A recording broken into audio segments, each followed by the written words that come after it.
Hey guys, subscribe for daily content, and if you're shopping for gear, make sure you check out the description for the newest items at some of the very best online retailers.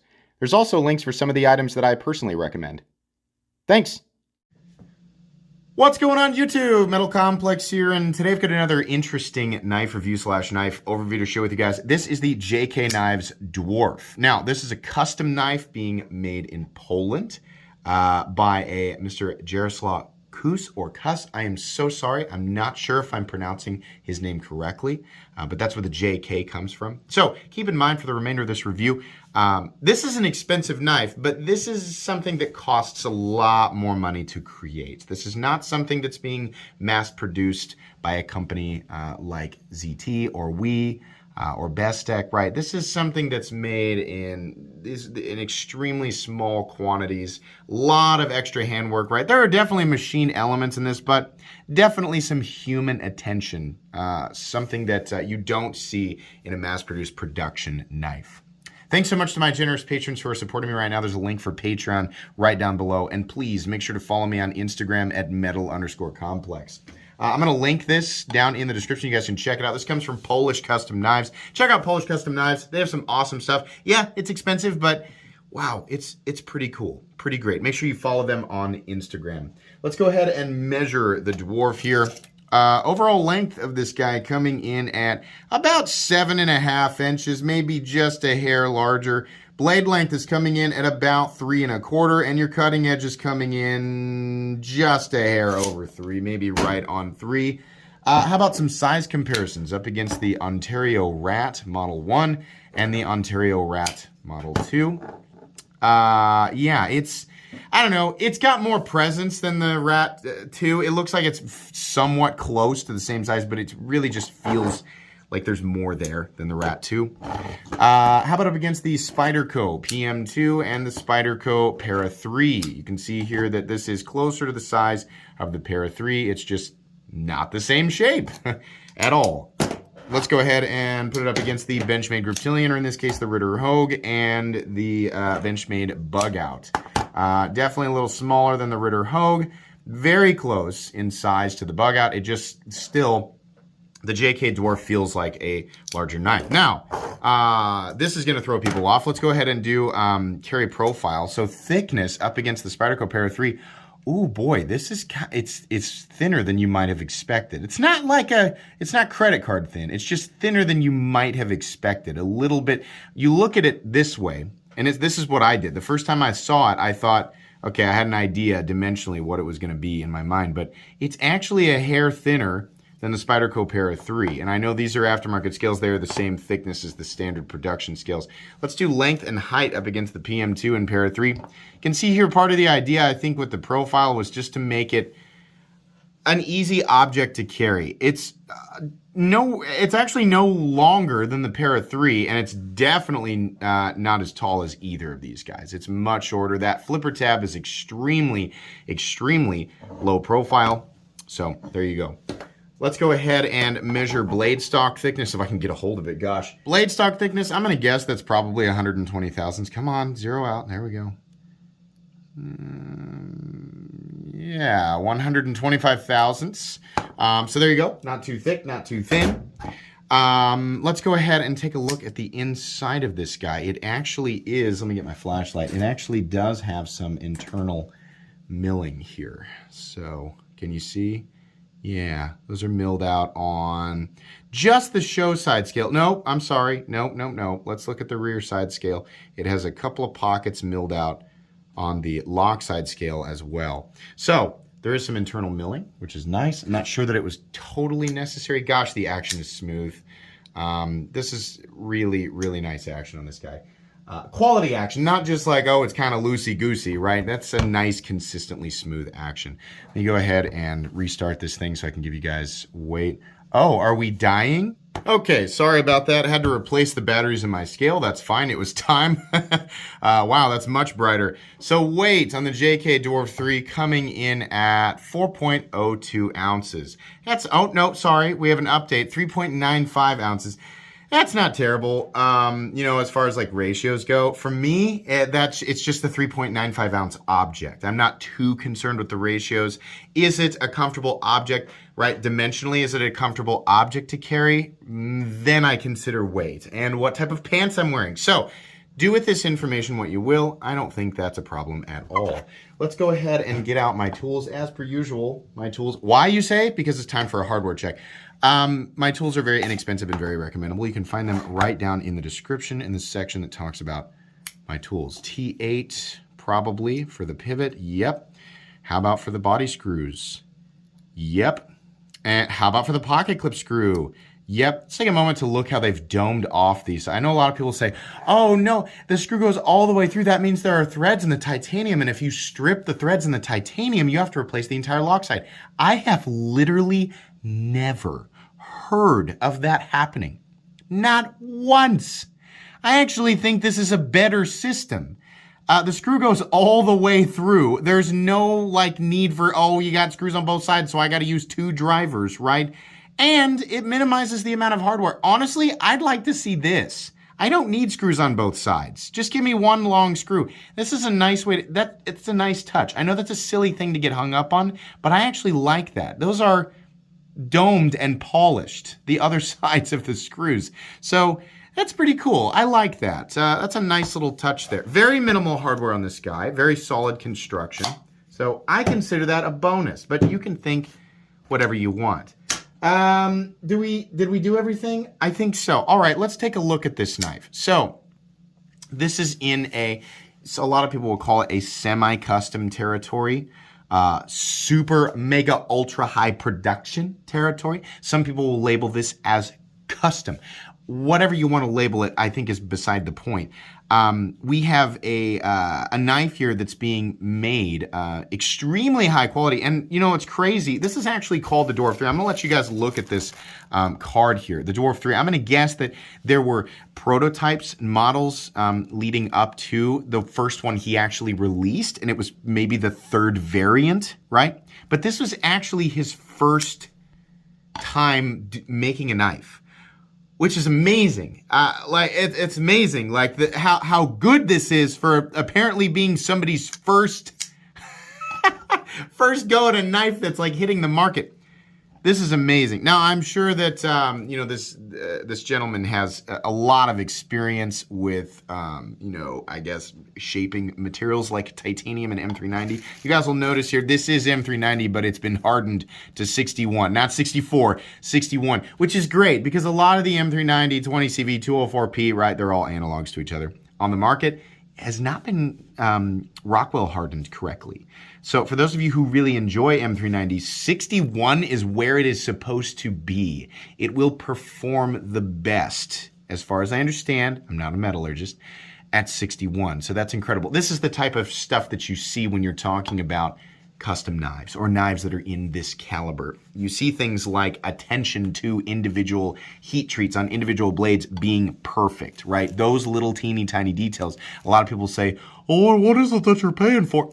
A lot of times you're paying for everything to be correct, right? Little things like that. Now, there are still things to nitpick here, and believe me, we're going to do that.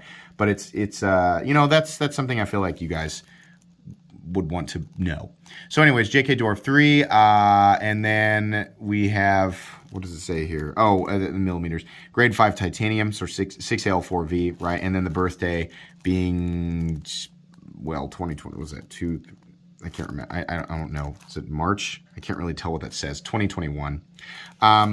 So yeah, this is in the caliber of, it's like your Herman knives, or some of the effort here, some of the feeling, it reminds me of Shirogorov, right? So it's kind of how you want to label that is up to you, but these are being made small batch by somebody who just started doing this, or I'm sorry, this is the first time that they have created a production, or not a production, but a folding knife that is available at a retailer, which is pretty cool. Let's take a look at the scales here. This really reminds me of something that you would see on the walls. You guys played Halo? right? Halo 1, Halo 2. My fondest memories were Halo 2 and Blood Gulch, and those two structures on either side of the map. This really reminds me of the outer walls of those structures, and actually the inner walls too. It's cool, right? Really, really neat. Now, the finish on this is kind of a, I don't know, I guess it's a variation of tumbled titanium, and I like how it looks. Initially, I thought it might actually be textured, and I'm going to try and zoom way in on this so we can all look together. I don't know. I think it's just tumbled. Can you guys see? Now that I'm looking at it on the camera, I believe that that is actually the case. I think it's just tumbled. I think, me personally, I would have felt better because this is an expensive knife. And I know a lot of people watching this video, we need to zoom back out. A lot of people watching this video watched it for 1 minute, went to the website, looked at the materials, M390 and titanium, then looked at the price and automatically said no because their value system is entirely based on the materials. And that's fine. Those of you who kept watching probably know that there's a lot more that goes into the overall cost of the knife than just what steel it is, right? Or what the handle material is. So, and yeah, that is the case here. The internal pivot system, just the action alone makes me think of Herman knives and Shirogorov. It just feels different. The detent on this guy is not heavy at all. I'd call it a medium detent. And truthfully, the issue with it is not the detent, it's this. And I understand the idea here with the flipper tab was to be super low profile as to make this thing a little bit easier to carry, but I think probably the flipper tab could have been a little bit less low profile and made me feel better, because every now and then I miss it or I slip off of it, and it's weird. And that being said, even if my fingers are on the lock bar, I've noticed it will flip anyway. So here, I'll put that right there, and I'll go to flip it. It doesn't seem to care, which is pretty cool. My goodness, is it smooth. It is wonderfully smooth. Now, this is using stainless steel bearings, which is odd to me. If you didn't know, Hinderer Knives uses stainless steel bearings.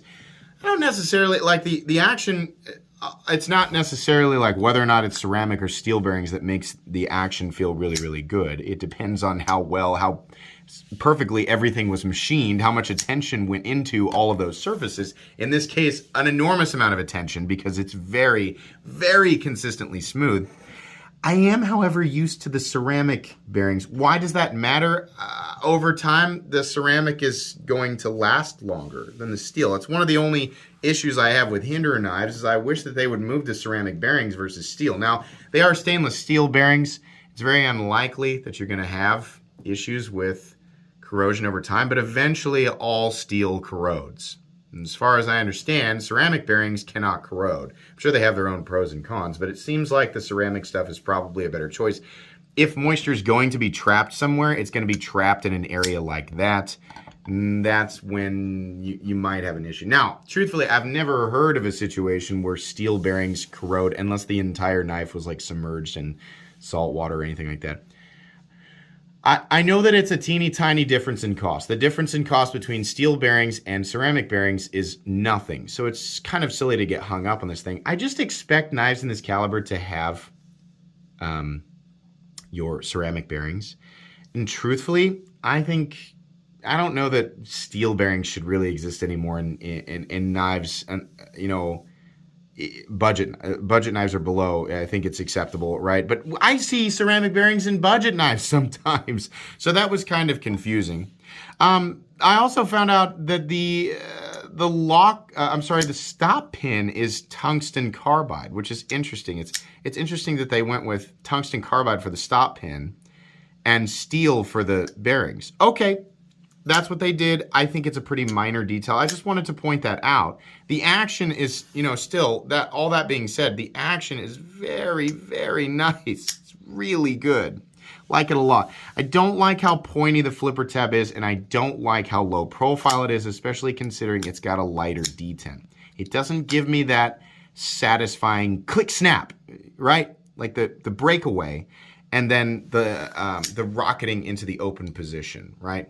Another thing that kind of bothers me is this area right here. Now, there is a cutout so that you can engage with this side. It's a little bit sharp, and I don't think that would have been as much of an issue if there was more of a cutout on this side. But you can see here there's no, like both of these sides are cut the same height. Usually when you're dealing with a liner lock or a frame lock, you want a little bit of a cutout right here so you can approach it from the side.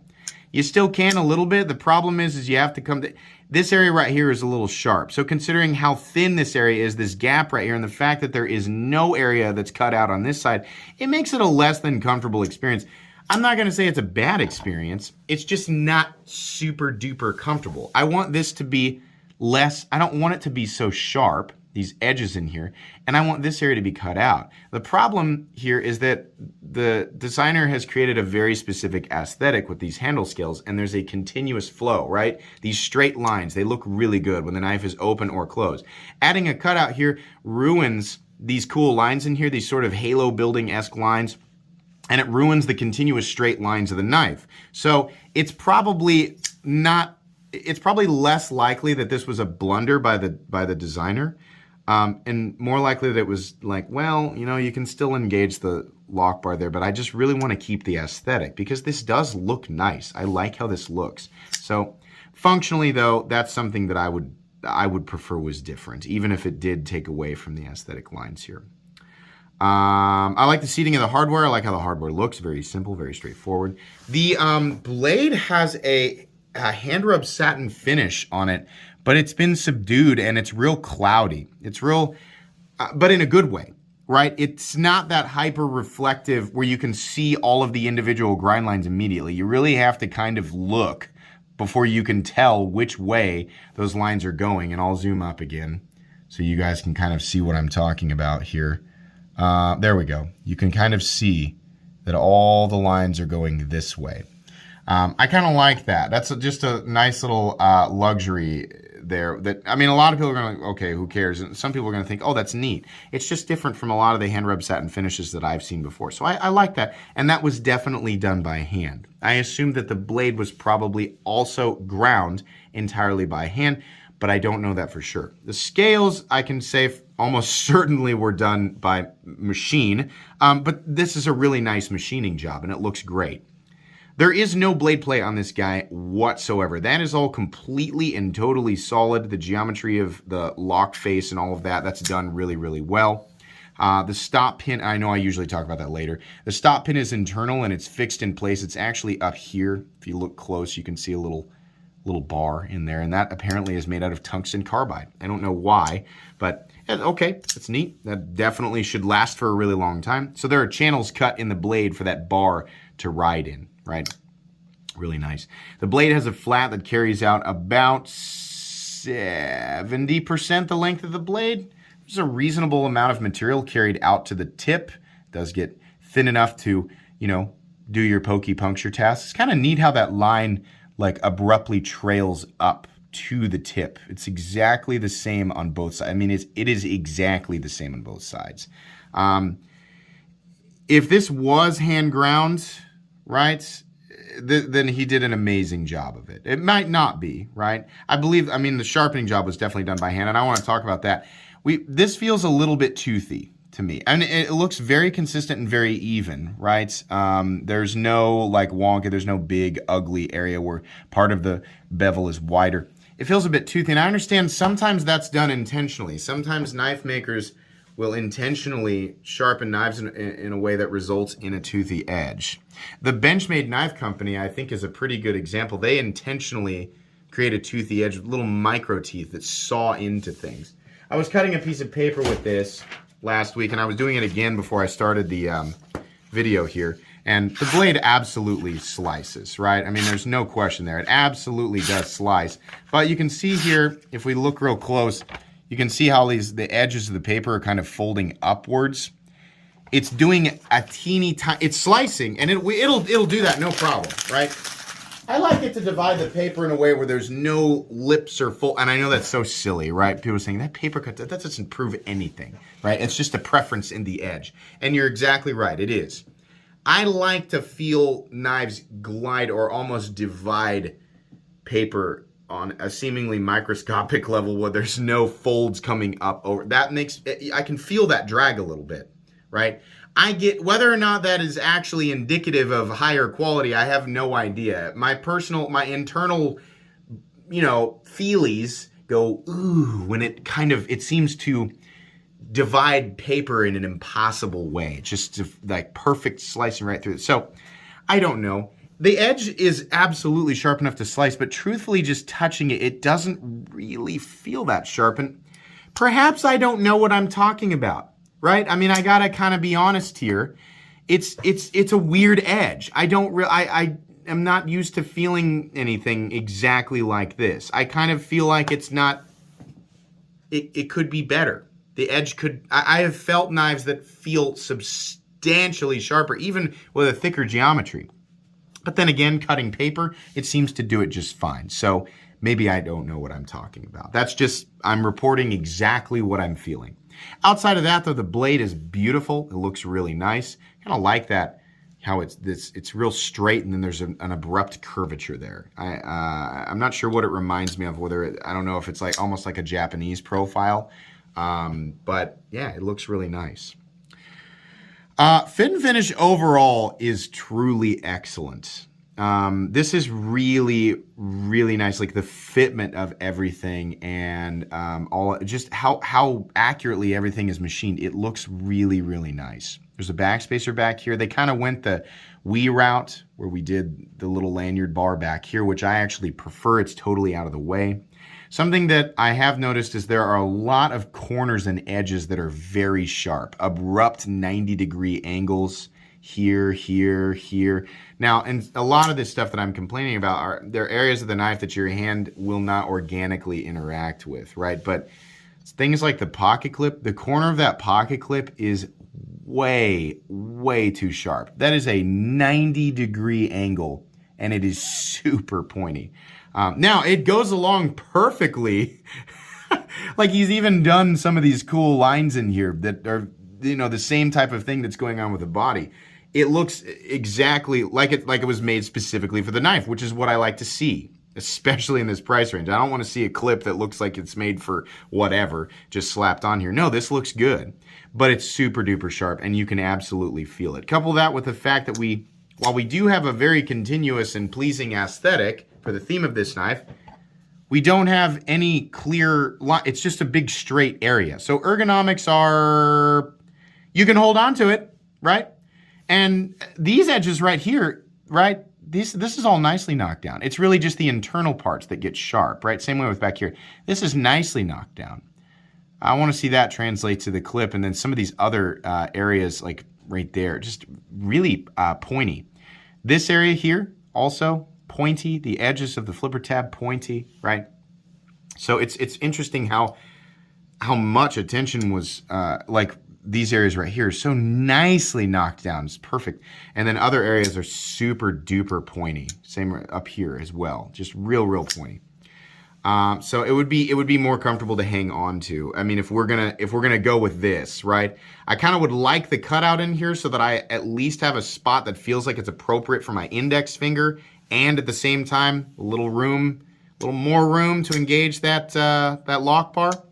And then some of these areas knocked down. I'm trying to be careful with critiquing this because this is incredible that this is this person's, first knife to hit the market. As far as I understand it, maybe I'm wrong about that, not understanding something, but I was like, what? This is this person's first knife that they're offering up on a retailer site? I mean, oh my gosh, it really is impressive. Steel lock bar insert that is doubling as the over travel stop, so that's always nice. We have a nice T8 screw for that. I don't know why you'd want to take that out. Probably not. You'd not want to do that. It's locking up at, I don't know, what is that? 20%. Again, no wiggle, no blade play, up, down, left, or right. Easy disengagement with absolutely zero lock stick. There is no pivot lash whatsoever. And that's something that's very important to me. I always make mention of that on videos where I test that in less expensive knives. I don't care as much if it's on a $50, $100, $150, or sometimes even a $200 knife. I'm like, oh, it's got a little pivot lash, right? The barrel wasn't machined perfectly to fit the hole in the blade. A knife that is this expensive, yeah, it better be, because that is an indication of the overall precision machine quality in my book. that blade should not move. You should not be able to feel any movement. Or what I'm doing is I'm pulling the blade in and out this way to feel if there's any variation or if the barrel was cut to fit that hole in the blade perfectly. It should not move, and this one does not. Very smooth, very consistent. We have that click that I always look for. This is a lighter detent, but it still does. Ready? Click, right? It's very close to the bottom. I didn't actually demonstrate that very well here. I'll show you guys the moment that it actually, yeah, right there at the bottom. And then what we have here is, and I think this is probably because I've been playing with it for a little bit, it looks to be maybe ever so slightly off center. That's not a problem. It's something that probably just means that I would prefer that it doesn't come with Loctite so that I can kind of see how it's going to act over just a short amount of time. And then that way I can make a tiny, tiny, tiny adjustment if I need to, and then add my own Loctite to, yeah, exactly. It's exactly what I expected. The centering is actually perfect. It just needed a little bit of a turn. So I'll just need to back that pivot out and add my own Loctite to get it exactly the way that I want, which is, you know, that's how I prefer these things come. I don't want them caked up with Loctite and then have the thing actually be off center. Then I have to screw with it. You know, try not to strip my bit heads, try not to strip the hardware, breaking the Loctite so that I can get it centered, get the action the way that I want, and then re-Loctite it, right? It's better that it comes like this. So, anyways, centering is good. There's no detent lash, no pivot lash, and no blade play. So what's the price on this? $690. That's a lot of money. We are definitely in Herman Knives territory. Now, while there is detail on this knife, there are a lot of indicators here that come with this price territory. And I want to make that clear. If you're still watching, you've gathered that this is not in the same, right? You're not the type of person, probably, I'm assuming, right? Don't let me speak for you. You're probably not the type of person that just goes, it's M390 in titanium, how could it cost that much, right? You probably know that this is the type of thing that it's being made by one person in a small shop, right? It's not, and it's being done with an enormous amount of manual effort, right? Much less of the process to create this knife is automated, and they are not being pumped out in massive quantities. So the cost of creating this is going to be much higher, but it also has that distinct feeling of something that was paid attention to, that was loved and cared for, right? And that's something that you are not going to get unless you spend this type of money. That's there, right?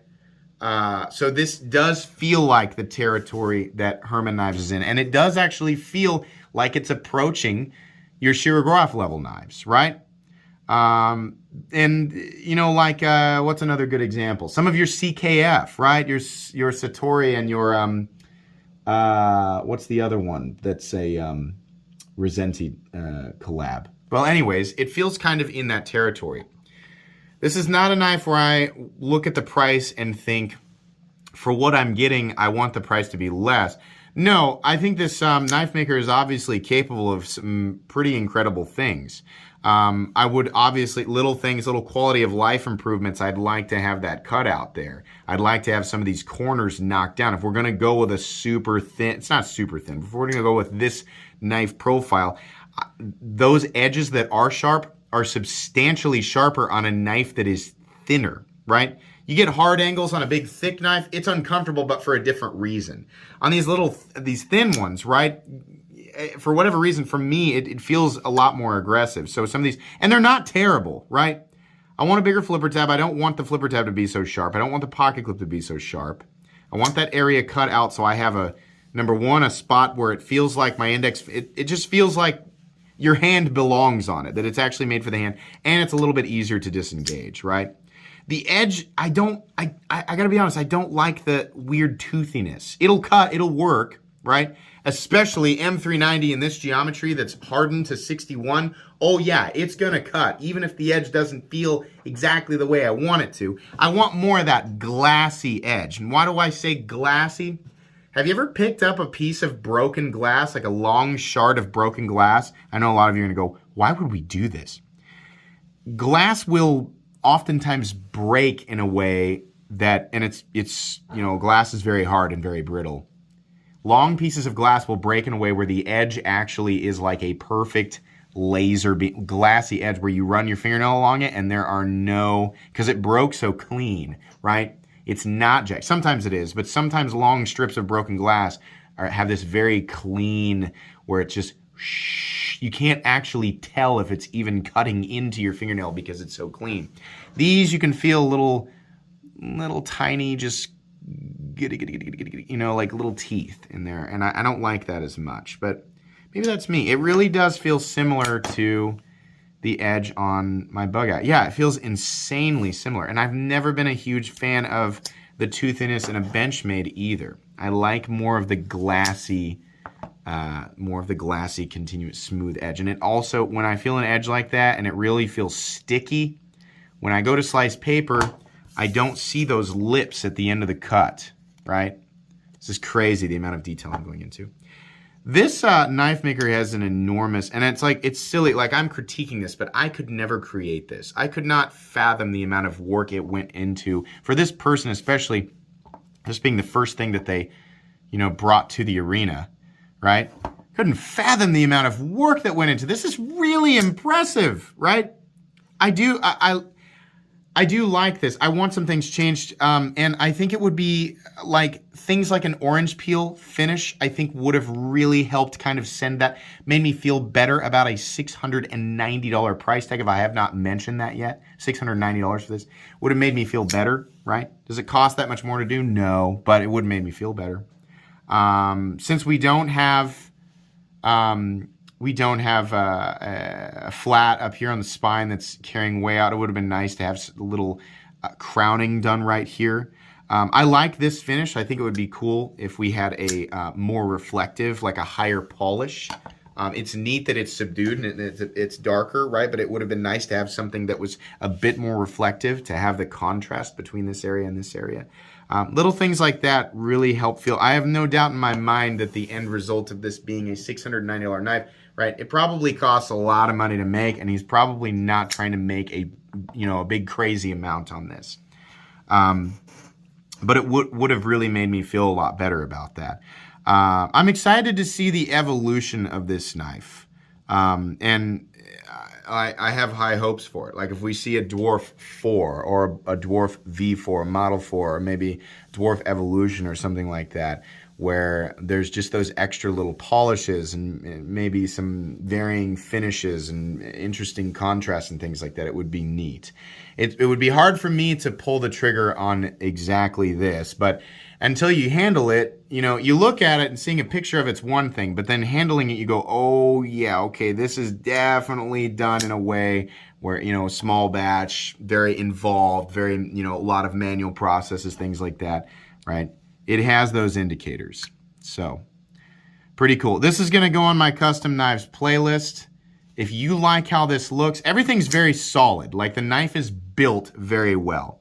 If you like how it looks, this knife is going to function. It's going to last, right? It's made very well.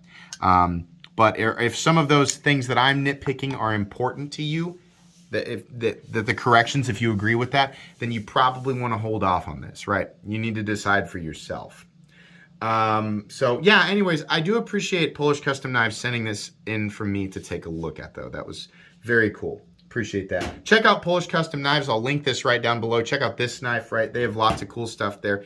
But everything will be down in the description for you to take a look at if you want to. Please make sure to follow me on Instagram at metal_complex. If you enjoyed this video, leave a like. If you'd like to check out my other content, I do, of course, have lots of videos of knives that are either expensive or inexpensive that I do or don't like. So check those out. And if you enjoy all my content, go ahead and click on that Metal Complex logo right there and subscribe, because there's definitely more coming. Thanks again for watching, everybody, and have a great day.